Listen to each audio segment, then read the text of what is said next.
What's up, everybody? You are about to tune into a riveting interview between me and the CEO of Odysee, Jeremy Hoffman. Unfortunately, some of the beginning of the interview got choppy, but we talked about everything from Bitcoin to the fact that even NFL players are getting into Bitcoin as far as structuring their contracts around them. The fact that Miami is having a Bitcoin week, and that the establishment is not all that excited about the direction that decentralized currency and technology is going. And Odysee, unfortunately, has become a victim of that fear. And unfortunately, it's going to trickle down on all of us. And so, check out this interview and this candid conversation that I had with the CEO of the video platform Odysee. And then they have all of the control. And if they want to tweak the algorithm, they want to do all this stuff. You have no say in any of that. And it's really a system that's like not that's not, I think it's exploitative, basically, is what Yeah. I think that it is. And so yeah, and this system makes that impossible. Everything's open source. The Bitcoin football player that you're talking about, Russell Okung, I think is his Yeah, I name. think it's Yeah, what it is. yeah. And he tweeted just the other day, open source everything, decentralize everything. That is exactly what we have built. Everything is open source and everything is decentralized. Yeah, 100%. And that's what it should be. And once again, I believe that it should be like that beyond video platforms. I feel like our election systems should be like that, should be open source blockchain. There's actually absolutely zero reason why it isn't that. There's already technology being made to do it. It's just that, of course, you got a lot of people who enjoy that centralized power. So, Yep. and it seems like Odysee is now a victim, or they're trying to make you all a victim of that centralized greed. There was a story that just came out this week about you guys. Can you go ahead and elaborate on the details of that story? Yeah, I wish our federal government was as enlightened as Miami in terms of embracing the future rather than fighting it. But I think that Wall Street and big tech are going to fight pretty hard to retain their control, and I think that that's part of what's going on here. I think another part of it is just that general, bureaucrats will bureaucrat. So what's happening is the Securities and Exchange Commission is attempting to have my company write them a big fat check. And they want to make it harder for LBRY tokens to be exchanged, so you have to fill out, paperwork every time you're exchanging your token, and you have to have special licenses. And what they're claiming in this case, it's really not specific to us. It's a new standard that, if we lose this case, would affect hundreds of different cryptocurrency companies in the United States. And honestly, part of the reason that I think that they're coming after us is because we made it easy by being so honest. We're super transparent. We have a log of like every transaction that we've made. We're very public about all the work. I'm one of those like open source hacker Linux guys, and that's the culture I grew up in. I mean, I was in those spaces when I was 16 years old, and Mm. 20 years I've been in these spaces, and that's just my ethos. Is I'm just really straightforward, and I say everything that we're doing. And so, the companies that are, making a bunch of shell companies and being shady about their transactions, well, the government's going after us first because we were just super public about it. But I think that there are lots of companies being investigated right now, and you're going to see more and more of these cases. We saw one brought against Ripple a couple of months ago, which is one of the top 10 cryptocurrencies in the US Mm. or in the world. And we're just going to see more and more of them. So I think it's really important that the users of cryptocurrency, or just anyone with a sense of fairness, kind of start speaking up about this. We have more details about the case at help.LBRY-savecrypto.com. You can see all the details. There's a FAQ, and again, we're being super transparent. So we're like, yeah, here's what the government's saying. Here's what they filed, and we're Hmm. going to provide like sort of like WikiLeaks style. We're going to dump everything, all the the crap that they've put us through for 3 years. For 3 years, I've been Wow. begging them. Yeah, and it's like they're just like, you're breaking the law, and I'm like, okay, like how can I follow the law? Like I'm paying lawyers $800 an hour to tell me what the law is, and then I do what they say, And then you're telling me that I'm still doing it wrong. Okay, well, so tell me how to do it right. No, we can't. What they really want to know Okay. is we need to know how to tax every address and make everybody give. It's like, no, I don't think you understand the point of blockchain or open source. Yeah. And it's funny because they won't. So I was talking to someone who's familiar with tax law, and basically they won't like create a tax code for crypto because they're worried it's going to legitimize it further, and they don't have any control over it yet. And so they're going to create a bunch of rich people they didn't want to deal with prior to, and they're not going to be able to find them or be able to tax them. Which, I mean, to be honest with you, I'm actually not a fan of federal income tax. I think it's like, if I'm like, I won't say I'm totally anti-capitalist, but I feel like people who are anti-capitalist should never be for federal income tax, considering that's how they uphold capitalism and imperialism and centralization. So I feel like the money isn't being spent where it needs to go, and that's one of the main reasons why people are looking for into cryptocurrency. Like people in California right now, I don't know what the hell they have to show for all the money that they're spending in taxes, right? Yeah. And it's the same thing in New York and a lot of these places. Whereas with any type of like open source or cryptocurrency, it's you feel like, okay, now I can decide how I want to go about my business without the government jumping in and trying to literally steal your money to probably bomb somebody overseas or not give you your money back when you need it in the middle of a pandemic or something like that, you know? So I really do hope that a lot more people begin to speak out about this, because that issue is incredibly important. Like I said, I myself belong to not just Odysee, but Rockfin as well. You know, one other platform that's on the come up too, and they all use cryptocurrency, and people have been able to literally save their lives from this technology, people. And that's not an exaggeration by any stretch of the imagination. People have been able to pay their medical bills by creating on these platforms. I know personally, people have been able to pay off, you know, they were about to default on their mortgage. They blew up on Odysee or Rockfin, and then they were able to. So like, this is a pattern that I've witnessed personally. And that's why it's important that we speak up, because everybody can't complain about YouTube 24/7 and then constantly legitimize them while ignoring the situation that's happened to Odysee and other video platforms. So what are your next in the plans for Odysee? Do you have any, is there any fear that like, that you could lose this case? Is it just a check? Are they just going to try to fine you basically every single time? That, I mean, it seems like they're coming up with something new every like time, because it doesn't seem like there's a law that you're actually violating. So are they just going to fine you and then just keep trying to make you write checks? No, we're going to be fine. But before I explain why, I just want to say, you know, right on with everything you said. You might be better at communicating what's going on than I am here. You know, and I agree 100% with everything you just said. We're going to be fine. We already have VC funds. Unfortunately, it would be VC funds, but they're VC funds waiting in the wings, even if they blow out everything. But again, VC can't kill the company. Everything's open source. So if we this, you know, I am that open source idealist type person. Mm-hmm. So I've built this thing in such a way that like a brain worm could come into my head and turn me into that evil, the evil person who wants to, you know, exploit everything. Well, guess what? It doesn't work. Even if I was 180 completely evil, everything just gets, you know, forked and it pops up some other place, you know, back where the rules are good instead of the rules being bad. So do they understand that? Yeah. Does the government understand that actually? No, they don't. Oh my God, no. These regulators don't understand it at all. I have having like an aneurysm in the room talking to these people, because like I'm a nerd and I'm like, you don't understand what you're talking about. You're shut it down. They're like literally insane. You know, and it's like, you're the person who has this power over all of us who are just trying to do the right thing. And you don't even understand, you're wielding this power without even understanding what you're wielding it over. Right. And you're not even trying. It's like they're purposely not trying to understand what it means, because I mean, to be frank, to understand what it means and to admit what it actually means is, because like you said, say if all the VC funding went under, say if they try to take your LLC, it doesn't matter. The technology is still here. It's already launched. So it's like, okay, so we have to create a different LLC in another country, and nothing's going to be deleted. Nothing's going to be taken down. The cryptocurrency doesn't die. It's like you have zero control over it. Yeah, yeah. Once the credit card companies bought into it, that was it. It was over. Their greed is superseding your greed.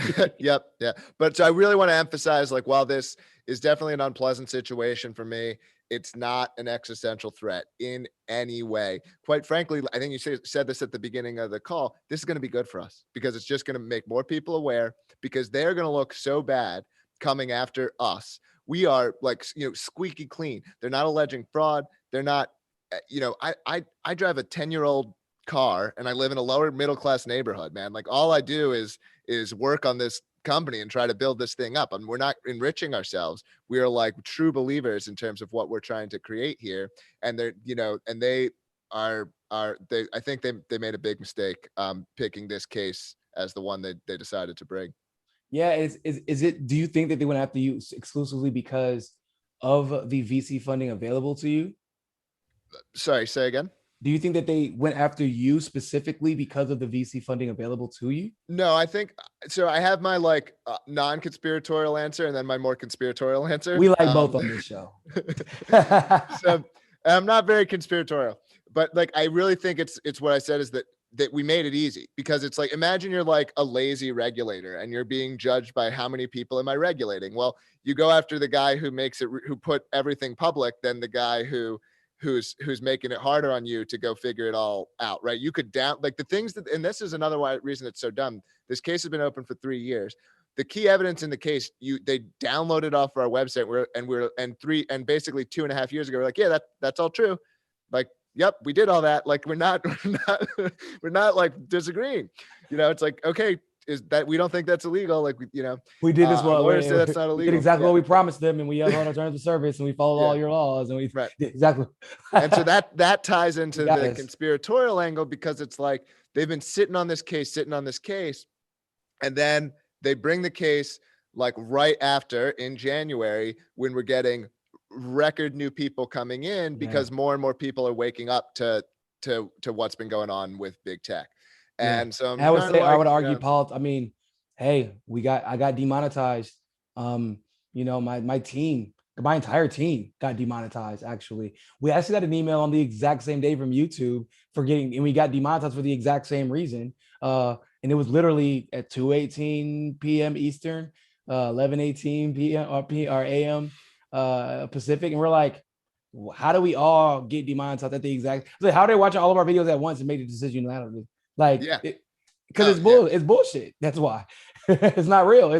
They're coming up. Anybody who's attacking any type of mainstream narrative, attacking the idea of this false, this quote unquote duopoly, or this binary language these politicians like to speak in. Anyone who is calling out both parties, anyone who's calling out the federal government, anyone who's calling out any of that stuff, they try to remove. And people, they're, like you said, they're awake now. They're going to follow the truth wherever they have to go follow it to. And so it would be financially, and it would be much to the financial incentive of any company to just let people speak their truth, obviously within reason, like, don't let nobody go up there and make threats against people or something like that. But outside of that, like, it would behoove them to, like, let people tell the truth because of what platforms like Odysee got to experience in January. Yeah. And it's become so brazen that I don't know how they can expect to continue it. I think that they're just in a bubble and they don't realize, like, what they're doing and what's going on, and how many people are getting keyed in and being like, well, I'm done with this. I mean, because it's happened to so many people. I mean, we're in a situation where, like, I'm not trying to debate the truth of any of these claims, but we're in a situation where the standard to practice medicine is lower than the standard to publish on YouTube, right? Like, YouTube there are people who are still licensed doctors. There's Senate testimony getting deleted from YouTube because they don't want you to hear it. And which is ridiculous. It doesn't even work. Like, that just makes a whole bunch of people be like, well, there must be something good in there. It doesn't even accomplish their goal, exactly. But if C-SPAN uploaded it, you know what I'm saying, then it would be okay because it was C-SPAN who uploaded it. We've seen C-SPAN footage has gotten deleted from YouTube in the last year. Whoa, really? Yeah. Oh, it's getting that bad, huh? Yeah. So this was Senate testimony related to COVID. I don't remember the names of everyone Oh, involved, but yeah, I know exactly which one you're talking about. yeah, My pasta and from the combo couch from one of our shows. They were watching that. I mean, there was another one that got deleted. I'm not sure if it was from C-SPAN, but some testimony about big tech or against big tech. yeah. The Ford Fisher one, I think, is one of the craziest ones. This one is He just Ford records Fisher. stuff. Yeah. I mean, it's That's this it. Ford Fisher All he does does. what you cannot dispute that what Ford Fisher does is real journalism. He goes to 100%. events, he takes out his camera, he records, and he mostly says nothing, right? So we're just dealing with like live footage of events. Outside of literally giving the details of what's going on and then Yeah, letting yeah. people determine He what's I've happening. never, very few reporters strive to be as, achieve the neutrality that Ford, is achieving here, and mostly because he doesn't say very much. But but he has footage from the riots, The the rising. assault on the Capitol, and um, there's no commentary. Mhm. And YouTube, and this footage was used in the impeachment trial of Trump. It Mhm. was used by the New York Times and a bunch of other news organizations. His footage, YouTube has said this footage is not allowed on our platform. They've said that the only way this footage is allowed is if you contextualize it. So spin Provide. it. Yeah, Literally yeah, you spin it. have to spin it. Yeah, you cannot provide it neutrally. You must spin it for it to be allowed. It's like, It's not what? terrifying at Yeah, all. yeah. I don't think they So understand like how I'm like y'all sound like evil geniuses. Like it just yeah, you can't that we've gotten funny story. Similar to Fort Fisher, our Tina Combo Couch also had footage used that was used not only on CNN but in the court of law to prosecute someone, like literally indicted them, yeah, and they took their footage down, but still aired it on CNN. So it was even appropriate enough for CNN in a federal court, but it's not appropriate enough. It's not a high enough standard for YouTube. That it, is insane. it's wild, and we've reached this stage where there's this alliance between the corporate press, big tech, and the government itself, that like only this space of ideas is allowed to be talked about and considered, and if you're outside of that, you're unpersoned. I mean, some of the biggest people calling for censorship have been mainstream media institutions calling for censorship of other journalists. Yep. And They it's even admitted it. They yeah. admitted it on their show. Like they said, there are even a lot of independent journalists on YouTube getting more views than CNN. And like, did y'all just say that? Like Oh, yeah. in a segment talking about why you want to silence people. Yeah. Oh, there's secret scores for all of the channels. YouTube accidentally leaked some of them at one point via their API calls, and you can. This is all like very verifiable, solid fact. There's secret scores on all the channels. They boost so-called quote authoritative sources. Mm-hmm. They degrade independent sources, and they even say that they know that users don't like this, but they do it because they think it's good for them. And like, what kind of like, that is not your job. That's not my job. I don't see it as my job to like influence you.